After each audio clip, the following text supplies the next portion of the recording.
Good morning, Knicks Nation. It is Thursday, November 12th, 2020. We are 7 days away from the NBA draft. And we are about 10 days away from the beginning of free agency. It's now going to move pretty quickly. And today I want to talk about Aleksej Pokusevski. But before I do, I want to just say something real fast, or briefly, is that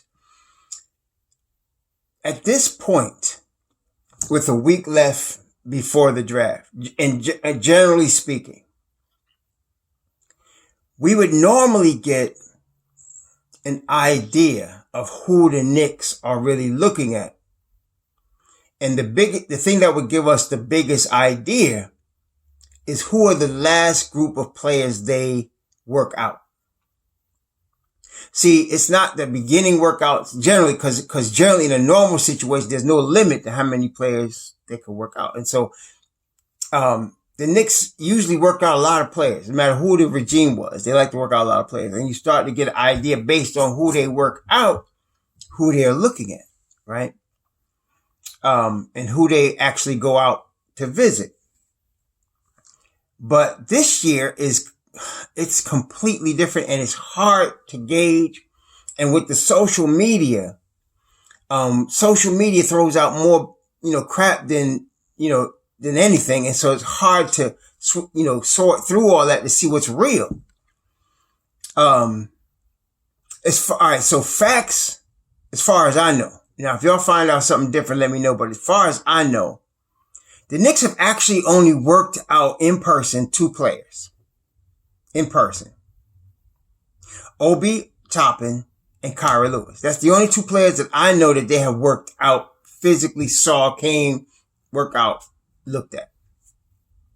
Now, they might have went to, because a number of players has had workouts for groups of teams that have come in and watched them work out. Like I remember Kristaps Porzingis, he had a general workout, and there was like almost every NBA team was there at his workout. And he was just shooting the ball, doing different moves on the court, and everybody was watching him, right? And maybe some of the players today in this draft did that. Maybe the Knicks seen them. But as far as individual players that they have actually gone to see or have come to watch them work out, just them, only Obi Toppin and Kira Lewis. Now, they have interviewed a lot of players. Okay. They've interviewed pretty much everybody that we have been suspecting that they're interested in. Like they've interviewed Isaac Okoro, Devin Vassell, Obi Toppin, Kira Lewis. They've interviewed Tyrese Halliburton. They've interviewed Killian Hayes. They've interviewed a lot of players that they've interviewed. But okay, I don't know. I mean, the thing is that I've always said, I maintain that the workout basically confirms what you already suspect about a player in terms of his abilities. It doesn't really change much, but you just want to, once you, getting ready to buy, you want to make sure what you're suspecting is true.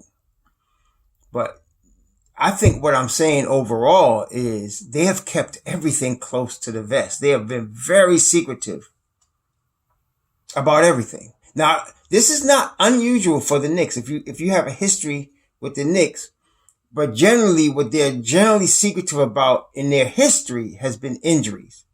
Like ever since when Bernard King messed his knee up back in the 80s, they were very secretive about his workouts, about his progress, and you were hearing all kind of stuff when he's going to be ready, if not ready, blah, blah, blah. And they were very close to the vest. And that's how the Knicks have been in their history in terms of injuries.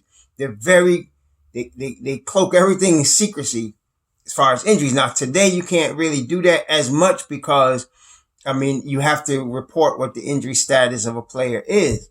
But I've never seen them this close to the vest in terms of NBA draft. I have no idea who they're going to pick.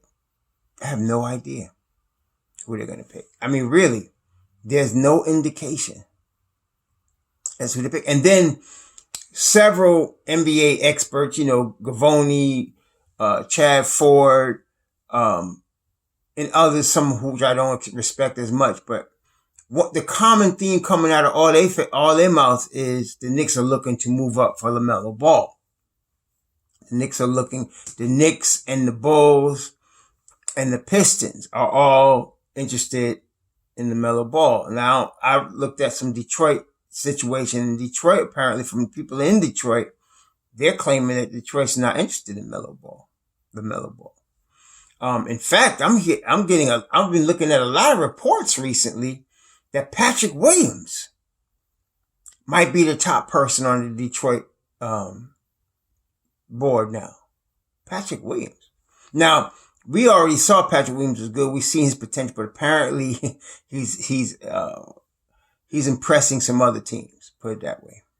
So I've seen a couple of Detroit outlet news, and then of course Chad Ford yesterday predicted that Detroit would pick him at 7. So, and in fact, the news is so strong. There was a YouTube video that came out where somebody from Detroit, it was a YouTube video from Detroit where they were saying they think Patrick Williams actually got a promise that if he's available at 7, Detroit was going to pick him, So, yeah, this is crazy season.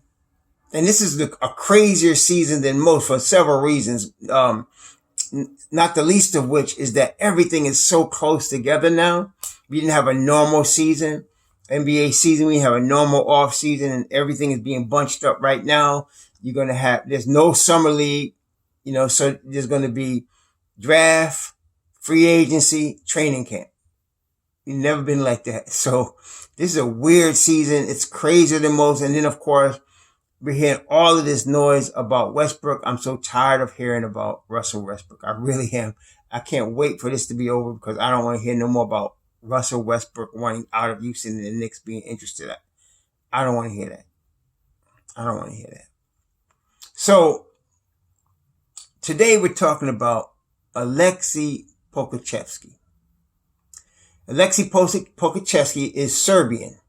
Now, in case you're not familiar, there was a country once called Yugoslavia, and there was a lot of internal strife on several fronts. I don't want to talk like I know something I don't know, but what I do know is some of it had to do with religion, Islam and Christianity, or really Catholicism and Islam. And so there was a lot of strife, and eventually the nation of Yugoslavia broke up into many small nations. You had like Albania, you had Kosovo, you had Serbia, Montenegro, several small nations. So Aleksej Pokusevski was born in Serbia. He's Serbian, and what happened? He started playing pro ball. I think he was like 15, and then he went to Greece. And he played in the junior league. And then just this past season, he went into the senior league, played with grown men a little bit. And okay, first off, let me just say this overall. Aleksej Pokusevski is extremely talented. There's no question. I've not seen an interview of him, talking, maybe because of the language. I don't know. So I haven't got a gauge on his head, but watching the highlights of him, watching the video highlights of him, I can really see him being, eventually better than Kristaps Porzingis. I think he can be better. And the reason I say that is because Kristaps Porzingis is very skilled, right? But Aleksej's even more skilled. Like, he can handle the ball in the open court. KP can't do that like that. This kid could run a break at 7 foot. Okay, he can run a break at 7 foot. His jump shot is not as good as Kristaps, obviously. Kristaps Porzingis one of his claims to fame is he can shoot the basketball. So this kid's jump shot has the potential to be that way. He does. He has a strong potential to be a really good shooter. But right now, in the real fact, he's not. He's not a good shooter. He's a decent shooter to a poor shooter. Very, very good court vision. Very good court vision.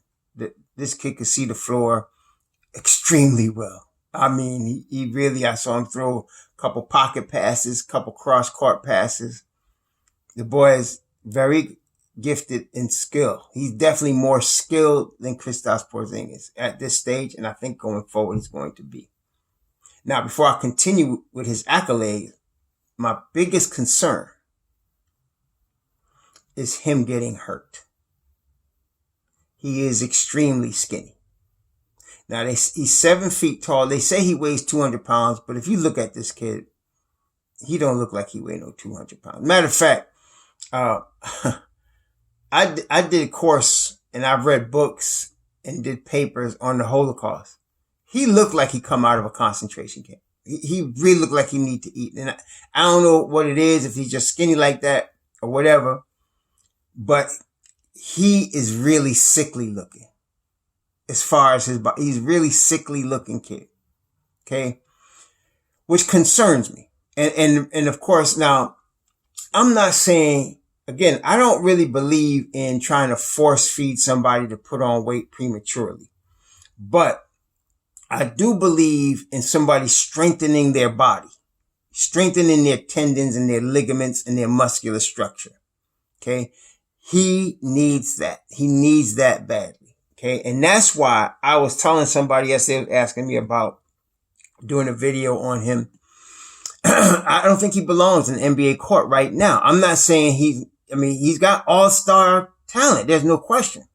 My fear is that somebody tries to rush him along and push him into the NBA, and he, like a KP, he ends up getting hurt and ends up getting hurt often.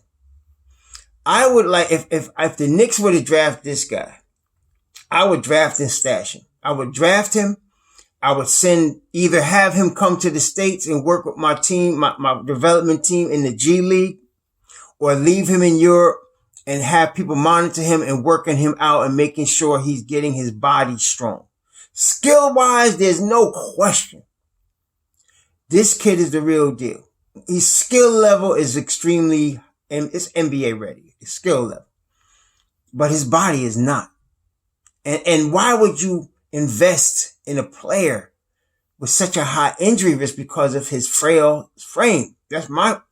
And we've seen, like, KP was recent like that. There have been other players that have been really skinny that have come into the league and hurt themselves because their body's not ready, for that kind of ground.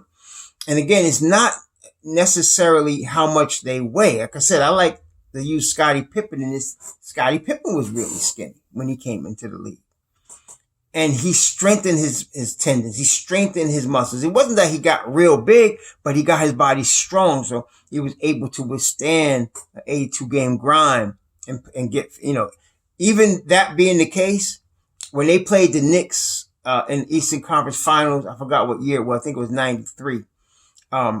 Xavier McDonough was doing a number on Scottie Pippen, bodying him, being physical with him and throwing him off his game. And then all of a sudden Pippen came out, just decided this is not going to happen anymore. And he took over because he was strong enough to do that. See? So this kid, I would draft and stash. I would not, or draft in G League for now. He's 18. He's going to be 19 in December. He's going to be 19 in December. He's 18 now. I would draft and stash him, at least between now and like this coming shortened season, and let him come back to the big leagues either at the end of this season and whatever meaningless games they are, just a little bit of taste of it, or summer league next year. Summer league next year. Hopefully they have a summer league next year.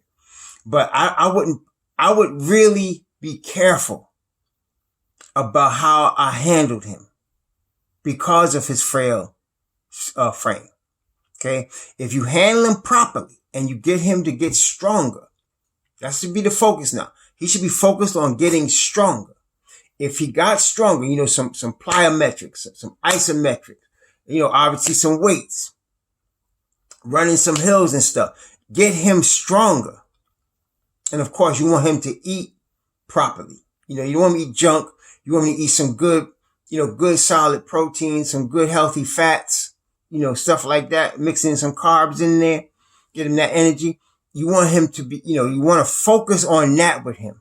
That's what I would be doing if I was an NBA team. I would not be thinking about putting him on NBA court right now. I would not be thinking about that. Okay. Now, he excelled. Really, he blew up when he was playing under the U18 circuit. That's where he blew up because, he was playing with people like kids his age and really kids. And he looked like all world, but that was against kids. It's like high school. Okay. This past season, he went and played with some grown men, and that's where he got 10 points a game. He played 21 minutes a game. He only played 12 games. He shot 32% from three. He took 9 shots a game, 78% from the line, 7 rebounds, about 2 blocks a game. He flashed what we think he can become. Okay. But playing with grown men, his stats suffered, but I would really draft and stash him and have him coming out next year because you develop this kid right. You build his body a little bit so he have a little bit more strength. Cause a lot of video I saw, if he missed a shot sometimes or if he couldn't get the back, it was cause he was weak. He didn't have the strength. Okay. Or a little bump and he's done. That's it. So you want to get him stronger. He is definitely agile, agility, running the break, see the floor. He actually plays like a point guard, but he's 7'2", but he's not going to be a point guard. I don't even want, it's almost crazy to call him a power forward. He's a 4. He's a 4. Okay. He's not going to be able to play the 5 unless it's small ball 5. If we could get him stronger, he don't have to gain a lot of weight. Get him up to 215 and let him, or 220. And I'm also thinking because he's 18, you got to give him that year. Maybe he naturally, fills in a little bit. Okay. You got to give him that room. But I'd be leery of picking him and expecting him to start and expecting him to play, heavy minutes. No, you're going to ruin this kid. If they do that, he's going to have a short career. I'm telling you right now, he's going to have a short career. Okay. You got to really take your time. You got to put him aside. Like I said, if the Knicks drafted him, I would not expect him to see the NBA floor this year. I would be putting him aside, having him work with the trainers, having him work with, whoever they have cooking their meals, the nutritionists, taking the right vitamins, doing all that stuff to get his body stronger. And then maybe playing him in the G League or playing him in Greece and drafting and stashing him that way. I would not bring him up this year. I would not. He is extremely talented. There's no question. He got future all-star potential in terms of his talent. But you gotta be very careful with him. You don't want to push him too fast. Okay, you don't. I felt like they pushed KP a little too fast when he came, because the Knicks were so starved for, and I'm afraid of that now because they're so starved for a star. And they were pushing him, and every year he was with the Knicks, he got hurt. And then, of course, we know about the knee. But before that, he never played a full season with the Knicks. He was getting hurt all the time. Ankles and whatever, hips and shoulders. He was getting hurt. And mainly it's because his body was really thin, really weak. Okay? And he's still like that, obviously. But I wouldn't want to do that to this kid. I would really bring him along slowly. Really want to do that. Like I said. So overall, Aleksej Pokusevski is a future NBA player. There's no question. He's got the skill level. Obviously, the height helps. He got the handle. Help defense is excellent. And IQ is good. Plays good team ball. He's just not ready for an NBA floor this year. I would not have him out there this year. I would take my time and bring him along slowly. That's my take. I do think eventually, like I said, he can be KP or better. He has that potential. He can be KP or better. So that's my take on Aleksej Pokusevski and the New York Knicks draft coming up. I have no idea who our team is going to pick. There have been no indication. The only thing I know, again, If Obi falls at 8, I have a strong feeling they're going to take him. I'm not understanding why they worked out Kyra Lewis, because I really don't think they're going to take him at 8. I can't see that. Unless there's a trade made where they get more picks lower. I can't see them taking him at 8. Especially when there's going to be other players available that are more NBA ready today. But anyway, that's my take. Let me know what y'all think. Shalom.